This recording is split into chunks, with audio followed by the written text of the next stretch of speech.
The year was 1756, an age where the world was divided by power, wealth, and chains of slavery. The wealthy planters of the American colonies believed themselves untouchable, masters of both land and life. Their homes stood as monuments of cruelty, where feasts were prepared by hands that trembled not from exhaustion, but from centuries of oppression. Among these enslaved souls was Sarah Williams, a woman whose name history tried to bury, yet whose act of rebellion still echoes like a whisper from the grave. She was young, intelligent, and silent, but within her silence burned a storm. Sarah served in the grand household of a wealthy master whose cruelty was infamous. The plantation ran on suffering, children grew old under the lash, and women bore scars both seen and unseen. Sarah endured, watching, waiting, learning. She studied the meals she was forced to cook, the medicines locked in cabinets, and the delicate fragility of the family who dined each night without a thought for the hands that fed them. One evening, as twilight stretched long shadows across the fields, Sarah's decision hardened. The dinner table, usually a stage of arrogance and laughter, would become an altar of vengeance. She knew the herbs, the powders, the poisons. She knew the right dose that would slip past suspicion, masked by the taste of roasted meats and spiced wine. But why? What pushed Sarah to take this leap into darkness? Some say she had witnessed a punishment so brutal it scarred her spirit beyond repair. Others whisper she lost a child to the cruelty of her master. The truth is shrouded, buried in silence. What we do know is this: Sarah Williams transformed a dinner into a weapon, a final act that would haunt history forever. That night, as the silverware gleamed under candlelight and the family gathered to feast, every bite carried death. Every sip was laced with judgment. And Sarah, standing in the shadows of the dining hall, watched as centuries of oppression began to choke on its own cruelty. Her act was not just a crime, it was a message, a declaration, a reminder that even the enslaved, stripped of freedom, could wield power so absolute it shattered dynasties. The dinner was silent at first, then came the coughs, the choking, the cries. One by one, her master's family collapsed around the table that had once symbolized dominance. Sarah stood still, her heart a storm of fear, rage, and triumph. She had done the unthinkable. This was not simply revenge. This was history, rewritten in poison and shadows. To understand Sarah Williams, we must step deeper into the cruel machinery of slavery in 1756. Life for the enslaved was not life. It was survival under endless torment. Every sunrise brought with it the crack of whips. Every sunset carried the echoes of broken bodies. Sarah was born into this world of silence, her voice stolen before it ever had the chance to rise. Enslaved women bore the heaviest burdens. They cooked, they labored, they suffered unspeakable violations. Yet within these broken lives lived sparks of rebellion. Some ran, some resisted in whispers, and some, like Sarah, struck at the very heart of the beast. What is most chilling about her story is the precision. Sarah was no reckless avenger. She chose the moment carefully, waited until the family gathered, their defenses lowered, their laughter careless. She prepared their feast with hands steady as stone. Every cut of meat, every sip of wine, every spoonful of stew carried her silent fury. But poisoning was no easy task. The enslaved lived under constant surveillance, every move scrutinized. A missing herb, a wrong spice, a suspicious taste, all could mean death. And yet, Sarah succeeded. How? Historians suggest she had gained the family's trust over years of servitude. They never imagined she could turn the very skills they exploited against them. And here lies the deepest irony. The master who enslaved her created the very conditions for his downfall. By forcing Sarah into the kitchen, he armed her with the knowledge that would destroy him. As the poison spread through their veins, the family's laughter twisted into agony. The master's wife clutched her throat. His children screamed. The powerful patriarch collapsed onto the very table that once symbolized control. The dining hall, filled with music and chatter moments before, transformed into a theater of horror. Sarah's heart must have raced. With every cry, every gasp. Did she feel terror, or was it the cold satisfaction of justice long denied? We cannot know. What we do know is that she stood in that moment as both executioner and survivor. This act was more than vengeance, it was rebellion. In 1756, enslaved people were never meant to hold power, and yet Sarah Williams, armed with nothing but knowledge and courage, turned the empire of her master into ashes. The morning after the deadly feast, silence hung heavy over the plantation. The once mighty household was reduced to ashes of fear. The master's family, symbols of wealth and power, now lay lifeless. Servants and enslaved workers whispered among themselves, their eyes darting toward the woman who had dared the impossible. What happened next? Here history becomes a battlefield of rumor and fear. Some records claim Sarah was captured, tortured, and executed publicly as a warning to others. Slaveholding societies thrived on terror. They needed to make examples of rebels. If Sarah was caught, her fate would have been brutal. But another story exists, one whispered in secret, passed down through generations. Sarah escaped. In the chaos of sickness and death, she vanished into the night. Some say she joined communities of runaway slaves deep in the forests or swamps. Others claim she fled further, melting into cities, living under a new name, carrying her dark secret to the grave. The truth remains uncertain. But what is certain is this: Sarah Williams became a ghost story for the masters, a nightmare whispered across plantations. Her name was a threat, a reminder that even at the height of their power, they were never safe.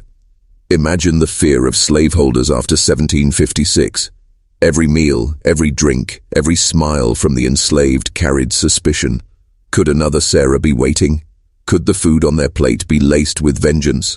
In this way, Sarah's act spread far beyond that single dinner. It poisoned the very psyche of slavery itself.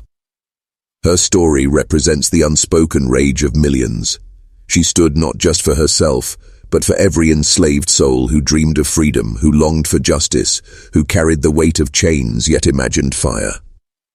Centuries later, Sarah's act still resonates.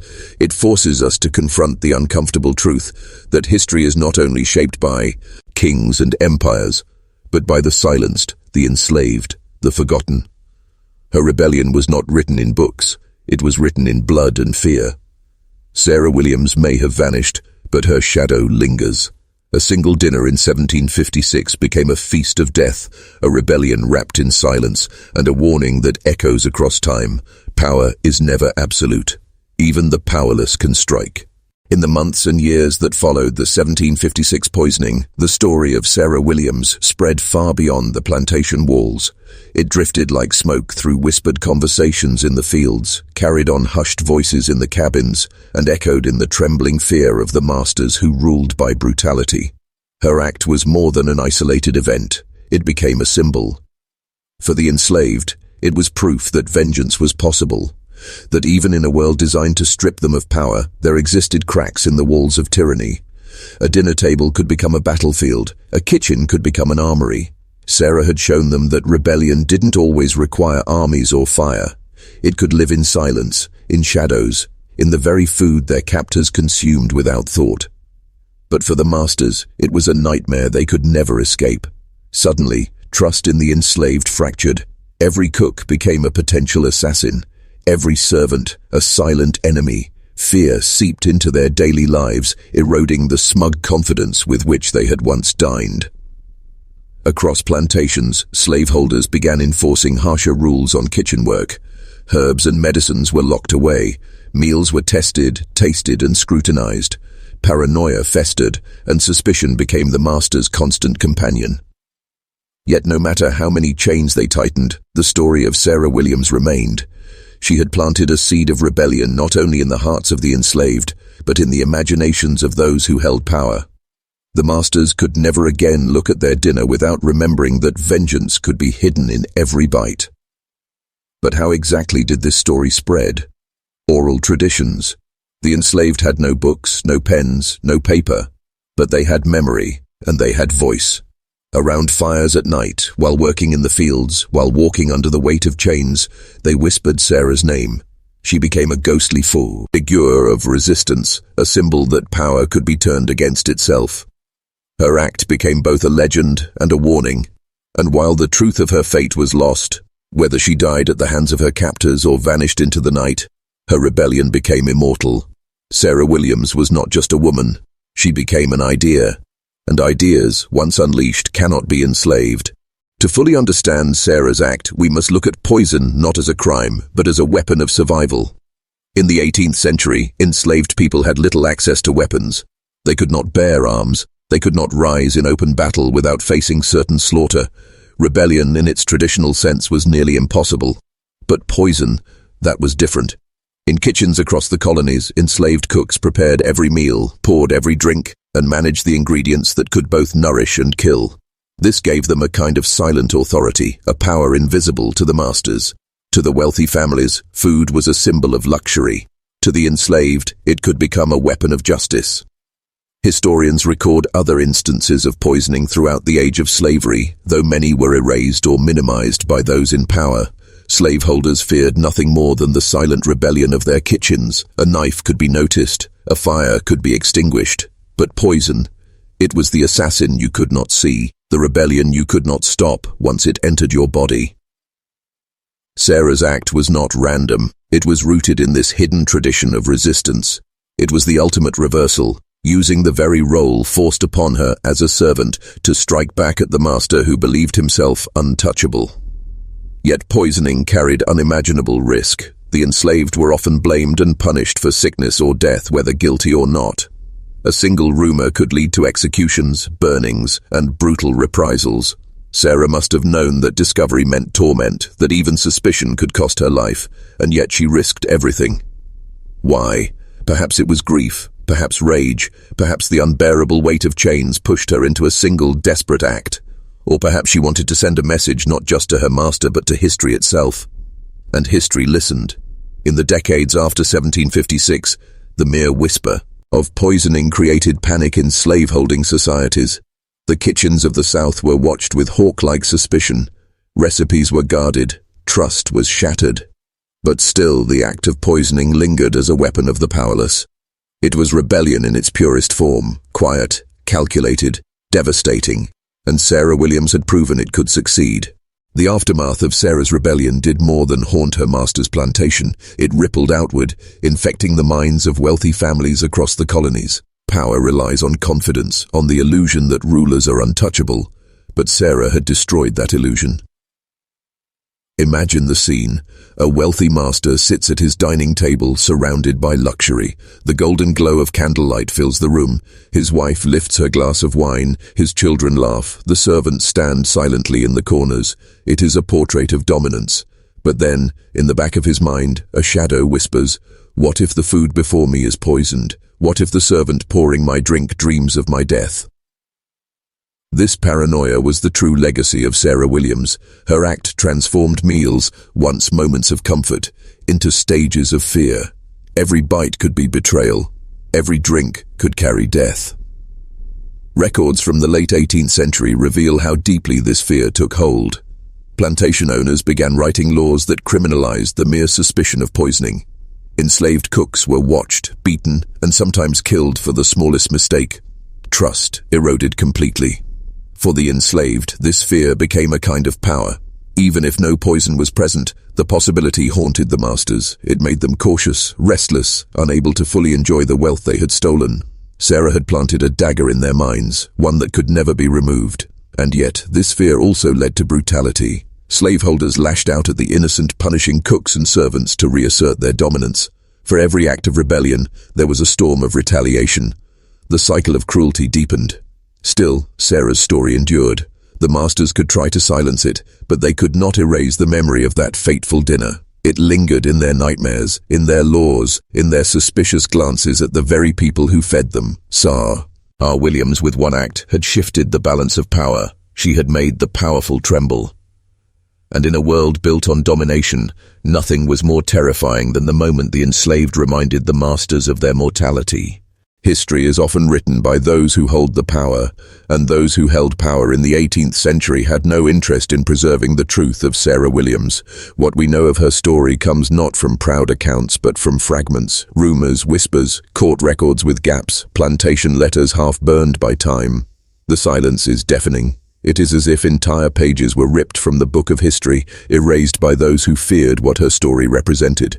To slaveholders, writing too much about Sarah would mean giving her power. Her act was not to be remembered, it was to be hidden, smothered, erased. And yet, history resists silence. In archives scattered across the colonies, her name appears like a ghost, sometimes as a warning, sometimes as an accusation, but always with a shadow attached. We may never know the exact details, how she slipped the poison into the meal, which dish carried death, or whether she fled into the night or faced execution at dawn. But perhaps it is the silence itself that tells us the truth. For why would those in power work so hard to bury her story, if not out of fear? Silence can be louder than words. Every gap in the record is an echo. Every missing page is a testimony to her impact. Sarah Williams' act was too dangerous to be remembered openly and too powerful to be forgotten entirely. It is in this silence that her legend was born, not in books, but in whispers, in oral traditions, in the memories of those who lived in bondage. And sometimes, whispers carry further than ink ever could. While the masters tried to bury her name, the enslaved carried it forward, around fires in the dead of night, in whispered conversations while cutting cane, in songs hummed under the hot sun. The legend of Sarah Williams grew. To them, she was not simply a woman. She was proof that the chains could be broken even if only for a moment. Proof that the masters could bleed, could choke, could fall. Some told her story as if she were chosen by fate, a vessel of divine justice, sent to punish cruelty with poison. Others painted her as a mother who avenged the loss of a child. Still others claimed she vanished into the night, surviving as a free woman, living with the knowledge that she had struck a blow that history would never forget. Every version carried the same truth. Sarah Williams had done what others only dreamed. She had transformed the very tools of slavery, the kitchen, the table, the feast, into weapons of rebellion. And this is how legends are born. They do not need paper. They do not need monuments. They live in memory, reshaped by every tongue that speaks them. Sarah's name became a secret weapon, whispered to inspire courage. But legends can be dangerous too. For every enslaved person who drew strength from her story, there was a master who sought to crush it with even greater violence. Punishments grew harsher. Food preparation was locked under stricter surveillance. Any illness in a household became grounds for suspicion, and suspicion meant death for the nearest servant. Yet still, the legend could not be killed. Like smoke, it slipped through cracks. Like fire, it spread from plantation to plantation. By the time decades had passed, Sarah's name was no longer just a memory. It was a myth, a warning, a promise. A whispered truth that haunted the world of slavery like a phantom. The powerless can strike. The enslaved can rise.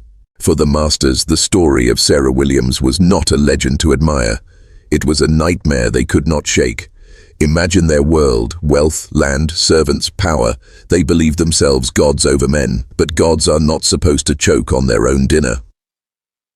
After 1756, the psychology of the ruling class began to shift. The poisonings, whether real or rumored, took root in their dreams. They began to see threats in every shadow. Their meals were no longer moments of joy, but stages of dread. Many masters forced enslaved servants to taste their food before eating, turning dinner into a ritual of suspicion. Some refused to drink wine poured by a slave, demanding only trusted family members serve them. Others banned certain herbs and spices altogether, fearing they concealed death. This paranoia was the true poison. Sarah Williams had struck once, but her act lingered, rippling outward in waves of fear. The masters built walls of luxury around themselves, yet inside those walls they were prisoners of suspicion.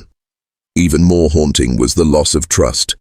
Slaveholding society thrived on the belief that their dominance was absolute, that their servants were too broken, too afraid to resist. Sarah's rebellion shattered that illusion. Now every smile, every bow, every hand that served them might conceal hatred. The masters could not admit it aloud, but deep inside, they feared the truth. Their empire was built on a foundation of lies, and those lies could collapse at any moment. Sarah Williams had not only poisoned her master's family, she had poisoned the very dream of slavery. She had turned comfort into terror, dominance into doubt. And in that doubt, the seeds of destruction began to grow. The death of one family should have been a tragedy confined to a single plantation, but Sarah Williams' rebellion refused to remain in the shadows. Fear is a contagion, and in 1756 it spread faster than any sickness. Across the colonies, whispers of poisoning began to surface. Some stories were true, others were inventions of frightened minds. A master falling ill after supper could spark panic. A child coughing at dinner could lead to brutal interrogations of the enslaved. Sarah's act had opened a door that no one could close. And so the masters began to live in a state of constant dread. Their feasts were no longer joyous occasions. They became tense rituals, laced with suspicion. Silver spoons trembled in their hands. Wives demanded that slaves taste food before them. Children looked to their fathers, their eyes wide with silent fear. This fear was not simply about death. It was about control. For the first time, masters confronted the possibility that their absolute power could be undone by a single, unseen act. Poison was the perfect rebellion because it was invisible. It needed no army, no fire, no sword, just knowledge, patience, and courage. The enslaved, too, understood this shift. They watched their masters tremble and saw proof that power was fragile. Sarah's story spread among them not only as inspiration, but as revelation. The mighty were not invincible. And in this revelation lived hope. Hope that one day slavery itself could crumble, just as a master's body had crumbled over a poisoned meal. But hope is dangerous. The more hope spread, the harsher the punishments became. Masters cracked down with iron fists. They outlawed gatherings, banned conversations, searched cabins for herbs, and unleashed violence at the slightest suspicion. Still, no matter how hard they tried, the echo of Sarah Williams could not be silenced. It lingered in every meal, every whispered story, every fearful glance at the table. Fear had changed sides. What does justice mean in a world built on injustice? For the enslaved, the word had no meaning. It was a luxury of the free, but Sarah Williams's act forced the question into the open. To the masters, her poisoning was a monstrous crime. They saw themselves as victims, struck down in their own home, betrayed by a servant they had clothed and fed. In their minds, the act demanded vengeance, not reflection. For them, justice meant punishment, swift, brutal, and public. But for the enslaved, Sarah's rebellion was something else entirely. It was not a crime, but a correction. Not an act of cruelty, but of balance. For every lash, every stolen life, every injustice inflicted, her poisoned feast was a taste of retribution. Here lies the eternal divide. One group saw a crime, the other saw justice. This tension shaped how her story lived on. Official records buried her act under words like murder and betrayal. Oral traditions elevated her as a hero, a symbol of divine vengeance. Two histories formed, running parallel, one written, one whispered. But history is not neutral, it chooses sides, and the silence of official archives speaks volumes. To preserve the illusion of order, Sarah's name had to be erased. To maintain the myth of the master's supremacy, her act had to be dismissed as a rare atrocity, not the rebellion it truly was. Yet despite every attempt to bury her, Sarah Williams remains, not in the pages of history books, but in the deeper truth.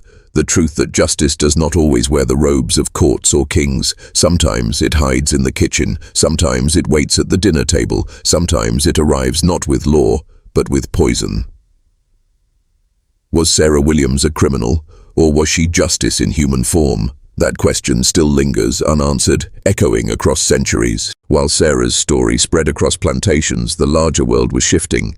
The year 1756 was not just another year of slavery, it was the dawn of the 7 Years' War, a global conflict that would reshape empires. Nations battled for land, wealth, and power, yet within the shadows of this chaos, Sarah's rebellion burned as its own small war. The world beyond the plantation did not see her act in headlines or proclamations, but the fear it inspired in slaveholding societies seeped outward. Politicians, lawmakers, and colonists whispered of the dangers lurking in their kitchens. If one enslaved woman could destroy an entire family, what would happen if others followed? This fear shaped policies. Laws tightened. Restrictions multiplied. The enslaved were forbidden from handling medicines, from owning certain herbs, from being near alcohol or spices. It was an attempt to legislate away the possibility of rebellion, But in truth, it only revealed how deeply the fear had taken root. Meanwhile, across the Atlantic, movements against slavery were beginning to stir. Philosophers wrote about liberty. Revolution brewed in colonies. The idea that all men were created equal began to circulate, even as those very men owned slaves. In this contradiction, Sarah's act became a mirror. It exposed the hypocrisy of a world that spoke of freedom while thriving on chains. Her rebellion, though small in scale, was a prophecy of the storms to come. For in the decades that followed, revolts would rise across the Americas, rebellions of fire, blood, and war. Sarah's poison was the spark that foreshadowed these flames.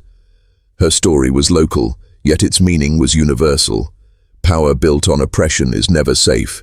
It rots from within. It fears its own dinner table. And while kings and generals reshaped the world, Sarah Williams reshaped the hearts of those who lived in bondage. She gave them a vision that even the most powerless hand could shake an empire. Legacies are strange things. They are rarely chosen. They are forged by circumstance, by whispers, by the fears and hopes of those who come after. For Sarah Williams, her legacy was written not by ink, but by terror. The plantation where she struck her blow never recovered. Though the fields continued to produce cotton and tobacco, though the masters rebuilt their household, something had been broken, invisible but permanent. The enslaved who lived there carried Sarah's memory like a secret weapon. They did not always act, but they remembered. And beyond that plantation, her name became a ghost. Some whispered it with reverence, others with dread. For many enslaved people, she was the embodiment of resistance, proof that even a single act could tilt the balance of power. Mothers told their children her story as a warning and as inspiration. You are not powerless. Yet legacy cuts both ways. To the slaveholding elite, Sarah's act became a symbol of paranoia. Manuals were written advising masters how to detect poisoned food. Preachers delivered sermons warning that Satan worked through the servant's hand. Laws were drafted to restrict the movement, knowledge, and autonomy of the enslaved. This was Sarah's legacy, inspiration and terror intertwined. She had become something more than human, an idea. And ideas are far harder to kill than people. But legacies are fragile. They bend under pressure. They fracture in the telling.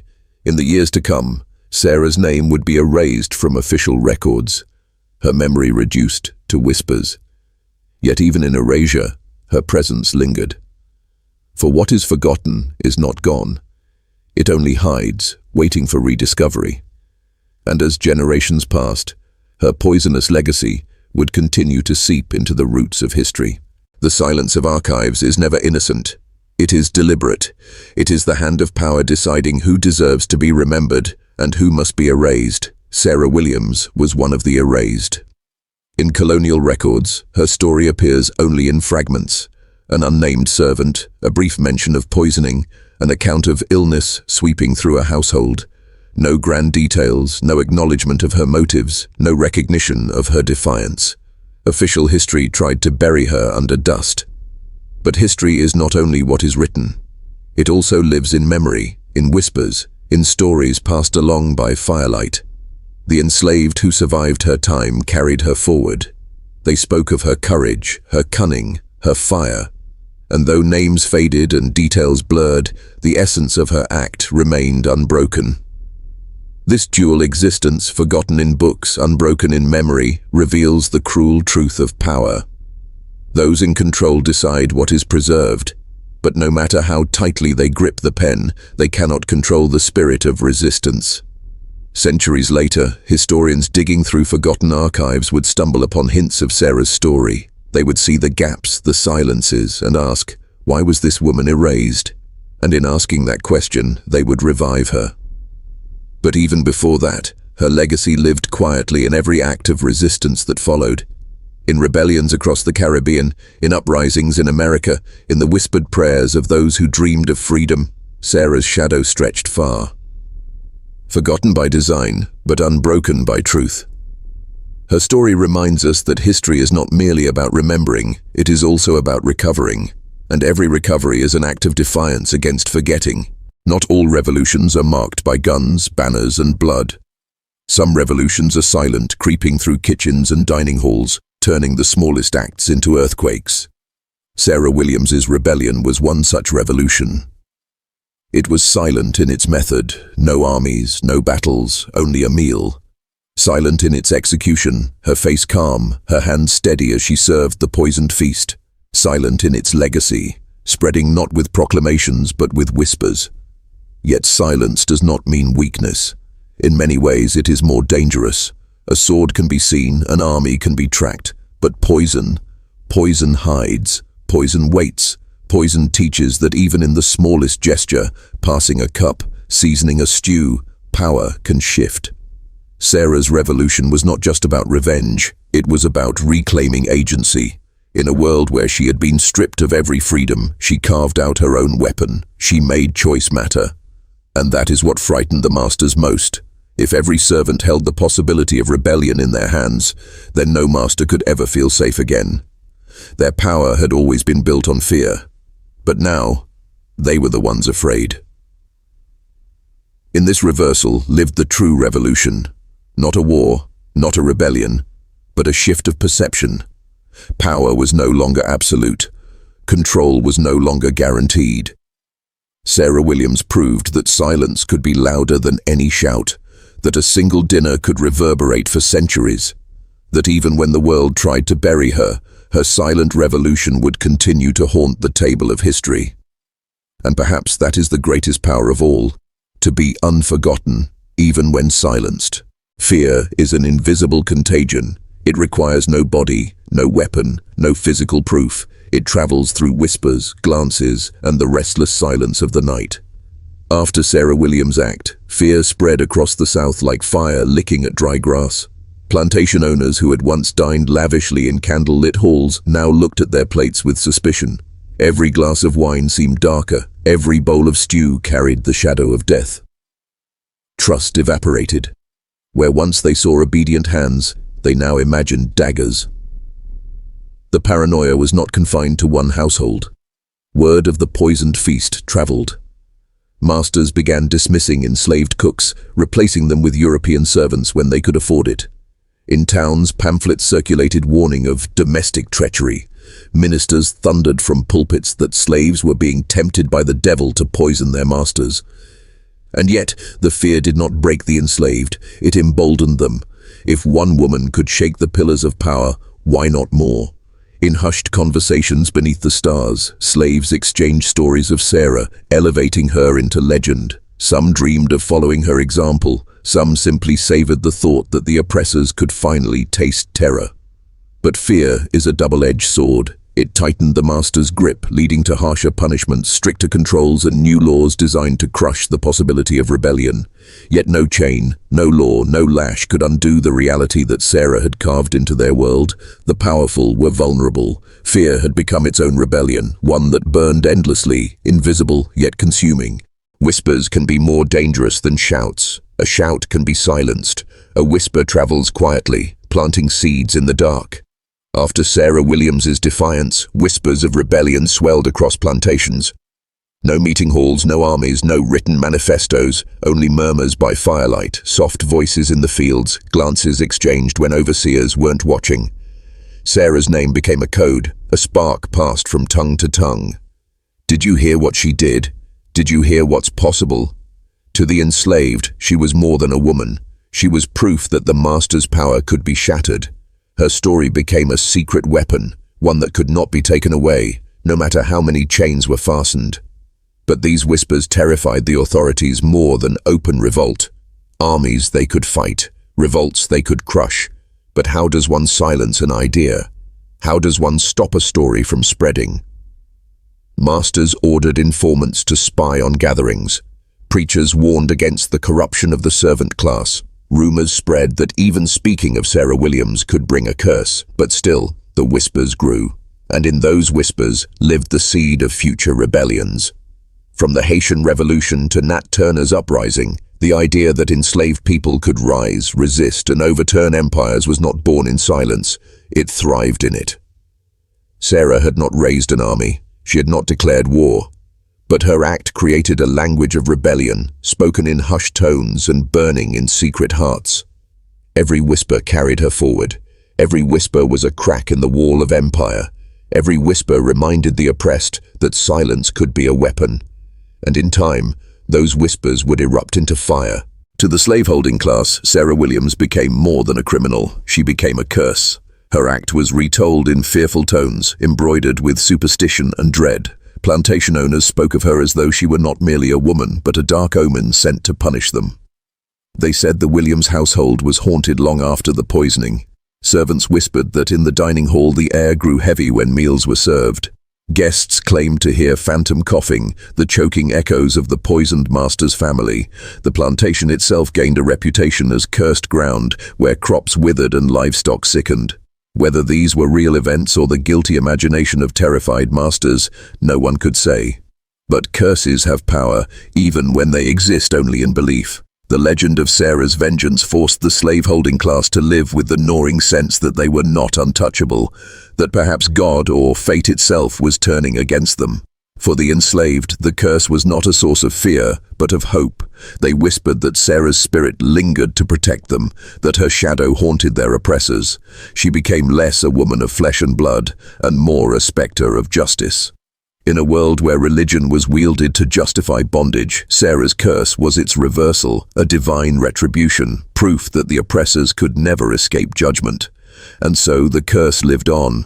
It was not a ghost in the halls, but a ghost in the minds of those who tried to maintain power. It gnawed at them, eroded their certainty, and reminded them that no amount of wealth or violence could guard against the consequences of cruelty.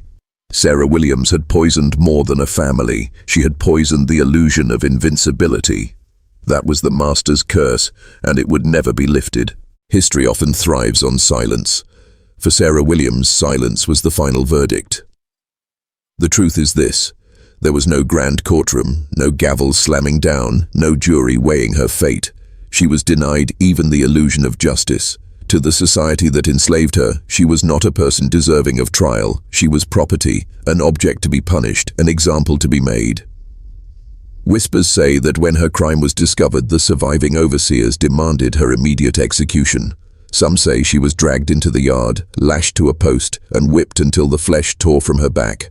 Others claim she was hanged from a tree, her body left as a warning to those who dared to dream of rebellion. Still others believe she was burned alive, so that her ashes would scatter and never give her a grave to sanctify her defiance. But what is striking is the absence of records. The masters kept meticulous logs of harvests, debts, and livestock, but not of Sarah's fate. Why? Because writing it down gave her power. To acknowledge her existence in ink was to admit the fragility of their rule. By erasing her from the official narrative, they hoped to erase her from memory. Yet the attempt failed. Sarah's story outlived her body. The trial that never was became a story whispered in kitchens, sung in coded hymns, and remembered in ways no ledger could erase. Her absence in history books became her victory. The silence around her execution was louder than any verdict.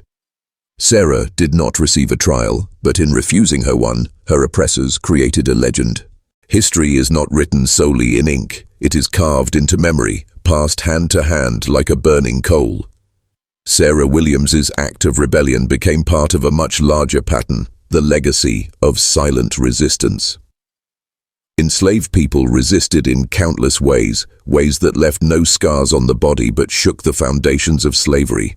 They broke tools, slowed their work, feigned illness, and misled overseers. They ran away, even for a day, to remind themselves of freedom. And sometimes, like Sarah, they poisoned. It was not common, but when it happened, it left a mark far deeper than chains. Sarah's story became part of this hidden archive of resistance. She was not remembered as a solitary figure, but as a symbol of all those who found ways to strike back without armies, without weapons, without open war. Her rebellion lived in every loaf of bread baked with hesitation, every sip of water that made a master uneasy, every shadow that stretched too long in a candle-lit room. For the enslaved, these silent acts were survival, but they were also warfare. Warfare without banners, without drums, without declarations. Warfare fought with whispers, with secrets, with small acts that accumulated into a tide of defiance. Sarah's legacy was not simply that she poisoned a family. It was that she showed resistance could live anywhere, even in the most powerless. Her courage taught others that silence itself could be sharpened into a blade. Generations later, scholars would look back and name it for what it was: resistance. But in Sarah's time, it was something far simpler. It was survival turned into defiance. It was a woman's refusal to be only a victim. And so her legacy endured, not in textbooks, not in monuments, but in the unbroken line of resistance carried forward by every enslaved soul who refused to surrender. The line between myth and memory is fragile. Time blurs details, exaggerates wounds, and reshapes the dead into symbols. Sarah Williams now stands at this intersection. Was she a flesh and blood woman, or a myth woven to inspire generations? Some historians argue that her story, passed down without official records, is too fractured to be trusted. They suggest she may have been a composite, a legend born from multiple acts of defiance condensed into a single name. They warn against romanticizing a tale that has no court documents, no preserved testimony, no gravestone to anchor it. But myths too carry truth. Even if Sarah's life has been embroidered by decades of whispers, the core remains undeniable. Enslaved people resisted, and their resistance terrified those in power. Whether Sarah existed exactly as told or not, she reflects a reality that cannot be erased. For the enslaved who first carried her name in whispers, Sarah was not a question of fact, but of faith. She was hope embodied. She was proof that a single act could echo across plantations, across generations. She was as real as the fear she instilled in masters, as real as the courage she gave to the oppressed. Perhaps Sarah Williams was one woman who struck a single blow. Perhaps she was many women, their stories converging into one flame. Perhaps she was both, a historical person whose defiance was magnified into legend. But does it matter? History is not always about certainty. Sometimes it is about the truths that rise from uncertainty. The truths that cannot be documented but can be felt. Sarah Williams was flesh, or she was fire. Either way, her memory lives. And that memory, whether myth or history, continues to haunt. History, at its core, is selective memory. What survives in archives is not always the truth, but the truth as chosen by the victors. In the case of Sarah Williams, what strikes most is not the abundance of details, but their absence. Colonial records from 1756 catalogue the weather, the cost of sugar, the price of livestock, and the purchase of human lives. They list the weight of tobacco harvested and the debts owed between masters, but they fall silent when it comes to Sarah's name. This silence is not accidental, it is deliberate. By refusing to write her into the ledgers of history, those in power sought to erase her, to deny her any trace of immortality. Yet that very silence screams louder than words. What they did not record reveals what they feared most, that a woman born into chains had the power to defy them. This erasure was common in slave societies. To acknowledge resistance, particularly from women, was to admit vulnerability. The slave master could write endlessly about profits, about obedience, about punishment, but never about rebellion. To document Sarah's act would have meant admitting that the enslaved were not docile cattle, but human beings capable of vengeance. And so, her story lived outside of parchment. It lived in whispers, in songs hummed under breath, in the cautious retelling from one kitchen to another. The silence of records is, paradoxically, the evidence of her power. Her absence in writing confirms her presence in reality, for only someone who truly terrified the system could be erased so completely. But silence is a fragile tool. It cannot contain memory forever. Every attempt to smother Sarah's story only fed its hunger, spreading it wider. The enslaved did not need court transcripts. They had oral tradition. They did not need sermons. They had coded hymns. They did not need monuments. They had memory, fierce and unbreakable. This memory was as more dangerous than ink, for it was carried in living voices, slipping through every barrier. Sarah Williams became not just a story, but a rumor that spread like fire. She was no longer one woman but a spectre, haunting every plantation meal, a shadow cast over every table where a master raised a cup to his lips.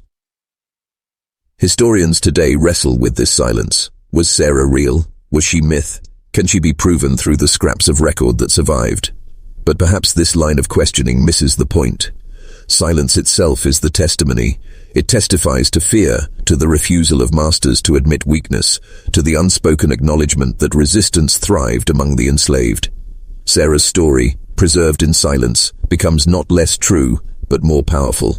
The absence of ink elevates her from mere mortal to symbol. She is no longer just a woman from 1756. She is every woman erased, every act of rebellion buried, every whisper too dangerous to be spoken aloud. And so the silence of the records is not her erasure, but her monument. It is the shadow carved into history where her name should be, the haunting reminder that some truths cannot be smothered. Sarah's story survives because it was never written. It was lived, it was feared, and it was carried forward by those who refused to forget. In the void left by the archives, her ghost lingers, whispering louder than any ink could ever dare. Fear travels faster than truth. When word of Sarah Williams' act slipped beyond the plantation gates, it did not arrive as fact, but as rumor, and rumors are far more dangerous. Masters across counties, across colonies, began to whisper to one another, "What if our servants poison us? What if every meal hides rebellion?" A single story of defiance, whether fully real or partly imagined, carried enough weight to destabilize the illusion of control. The system of slavery depended on fear moving in one direction, from master to slave. Sarah reversed it. Suddenly the fear flowed upward, infecting the ruling class with paranoia. Meals became rituals of anxiety. Masters eyed their servants with suspicion, questioning every smile, every movement of a hand stirring the pot. Overseers demanded new precautions, food tasted first by trusted house servants, water fetched under supervision, spices locked away in guarded rooms. Every precaution was an admission of weakness. The enslaved saw this too, and though many never dared follow Sarah's path, the knowledge that fear had shifted was intoxicating. Resistance did not always require action. Sometimes the mere possibility of action was enough. Sarah's story was not just rebellion, it was psychological warfare. The fear spread even to sermons. Ministers warned slaveholding families of disobedience, urging vigilance, praying aloud for God to protect them from treachery within the household. Their voices quivered because they knew no chain, no whip, no punishment could secure absolute obedience. The enslaved were not broken. They were watching, waiting, capable of striking when least expected. Sarah Williams, whether seen as sinner or avenger, exposed the system's fragility. Fear became her legacy, a contagion infecting not the enslaved, but the enslavers. This inversion of fear mattered more than blood. A rebellion of swords could be hushed by soldiers. But a rebellion of doubt, whispered in kitchens, carried in rumors, was unstoppable. It corroded the very foundation of trust upon which slavery operated. If masters could not eat without suspicion, if they could not drink without hesitation, if they could not rest without dread, then slavery itself became unsustainable. Sarah's act was more than a crime. It was a revelation. It revealed that domination was never complete, that control was always an illusion, that beneath every chain there pulsed resistance like an ember waiting to ignite. And so the fear spread beyond Sarah's time, beyond her plantation, beyond her death. It seeped into every future act of defiance, every runaway who vanished into the woods, every hymn that carried coded messages of freedom. Fear was no longer theirs, it belonged to the masters, and in that transfer, Sarah Williams secured her immortality. Every rebellion births a ghost. For Sarah Williams, death was not the end, but the beginning of haunting. The masters may have silenced her body, but they could not silence her presence. She became a phantom in the collective memory of the enslaved, invoked not in open speech but in subtle gestures, a hand resting too long on a spoon, a glance exchanged across a kitchen, a pause before serving a plate. These small acts carried her name like a curse, reminding every master that beneath the stillness of their households, rebellion lingered like a spirit at the edge of vision. Legends say her ghost walked the kitchens of plantations, hovering near stoves where pots boiled and knives gleamed. Some said the sound of spoons clattering in the night was her laughter. Others claimed she appeared in dreams, warning the enslaved to never lose their courage, urging them to resist in ways both small and great. To the enslaved, her ghost was hope. To the masters, her ghost was terror. Whether real or imagined, she lived in both minds, shaping behavior long after her body was gone. Ghost stories often emerge where history fails. They are memory's defense against erasure. In the absence of documents, Sarah's ghost became her record. No court transcript survives to describe her last moments, but her haunting presence across generations testifies to her truth. Ghosts do not require evidence, they require belief. And Sarah was believed. Believed by those who feared her, believed by those who cherished her, believed by those who whispered her name into the dark. She became not a woman, not even a martyr, but a presence too heavy to dismiss. The power of a ghost is not only in what it represents, but in what it demands. Sarah's ghost demanded that the enslaved remember their strength. It demanded that the masters never forget their fragility. Her haunting was not bound to one house or one ye. It spread like mist, crossing plantations, crossing states, even crossing centuries. Every time a master choked on food, every time illness swept through a household, her ghost was blamed. And in every accusation, her story grew stronger, more immortal. Sarah Williams became eternal, not through stone, not through scripture, but through haunting. She did not rest because history would not allow her to.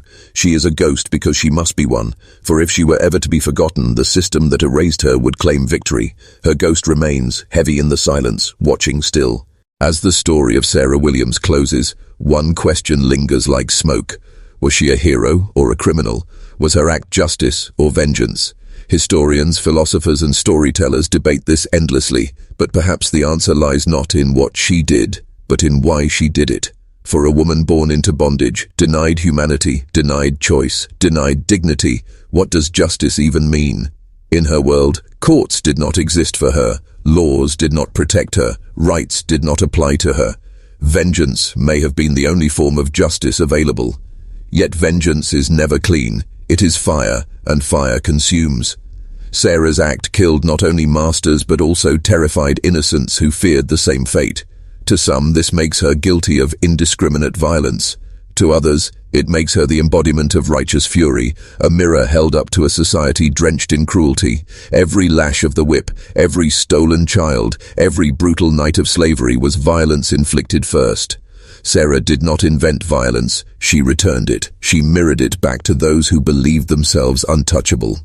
The eternal question is not whether she was right or wrong, but whether history allows us to see her at all. The world tried to erase her, to bury her in silence, to deny her a place in memory. And yet here she stands, centuries later, her story still debated, her name still whispered. Whether justice or vengeance, her act was unforgettable. That is its own victory. In a world built to forget her, Sarah Williams could not be forgotten. Perhaps Sarah is not meant to be judged by the standards of morality at all.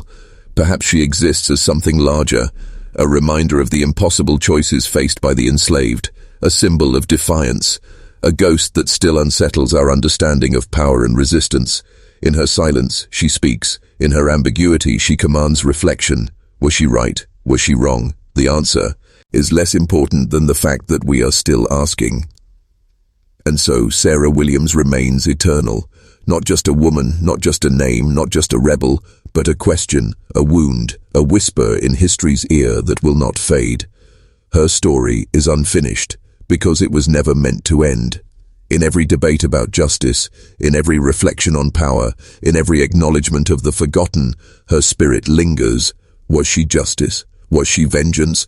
Or was she simply the truth made flesh?